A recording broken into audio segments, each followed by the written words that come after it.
দেশে কোনো ভিক্ষুক নেই এমন মন্তব্য করে ব্যাপক ক্ষোভের জন্ম দিয়েছেন কিউবার শ্রমমন্ত্রী। তাঁর অভিযোগ, অর্থ আয়ের সহজ পন্থা হিসেবে অনেকেই ভিক্ষাবৃত্তিকে পেশা বেছে নিয়েছেন। তুমুল বিতর্কের মুখে পদত্যাগ করতে বাধ্য হয়েছেন মার্তা এলেনা নামের ওই মন্ত্রী। পার্লামেন্টে নিজ দলীয় মন্ত্রীর বক্তব্যের সমালোচনা করেছেন কিউবার প্রেসিডেন্ট। আর এটা ওইটা না, কাপড় ধোয়ার একটাই সলিউশন, চাকা অনেক ওয়ান।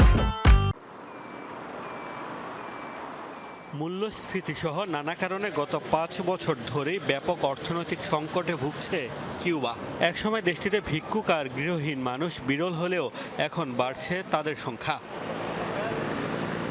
কিউবার সড়কগুলোতে হরহামেশায় দেখা মিলছে ভিক্ষুকের। প্রতিদিন আবর্জনার স্তূপে খাবারের খোঁজ করা মানুষের সংখ্যাও কম নয়। তবে কিউবার শ্রমমন্ত্রী মার্তা এলেনা গত সোমবার পার্লামেন্টের অধিবেশনে দাবি করে বসেন, কোনো ভিক্ষুক নেই তাদের দেশে। অভিযোগ করেন, যারা কাজ করতে চায় না তারাই ভিক্ষুক সেজে থাকে। আবর্জনার স্তূপে খাবার নয়, বরং বিক্রির জন্য বিভিন্ন পরিত্যক্ত জিনিস সংগ্রহ করেন তারা। এমনকি মদ পানের অর্থ জোগাড়েও অনেকে ভিক্ষা করেন বলে অভিযোগ করেছেন এই মন্ত্রী। আমরা এমন কিছু মানুষ দেখেছি যাদের হাতের দিকে, পোশাকের দিকে তাকালে বোঝা যায় তারা ভিক্ষুক সেজে রয়েছে। আসলে কিউবায় কোনো ভিক্ষুক নেই।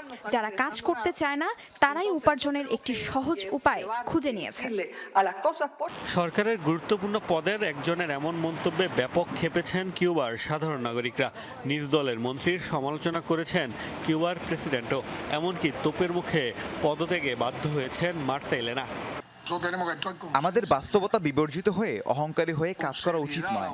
সমস্যা মোকাবেলার সময় মানবতা ও সংবেদনশীলতার সাথে কাজ করতে হবে। যারা কোনো খারাপ পরিস্থিতিতে রয়েছে তাদের প্রতি সহানুভূতি দেখাতে হবে।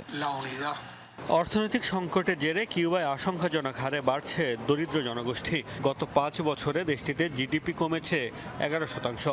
সবচেয়ে বিপাকে প্রবীণরা। অবসর নেয়ার পর তারা পেনশন পান মাত্র 2000 কিউবান পেসো। সে কারণেই প্রবীণদের অনেকেই বাধ্য হয়ে পেশা হিসেবে বেছে নিচ্ছেন ভিক্ষাবৃত্তিকে। মোস্তফা মাহমুদ, যমুনা নিউজ।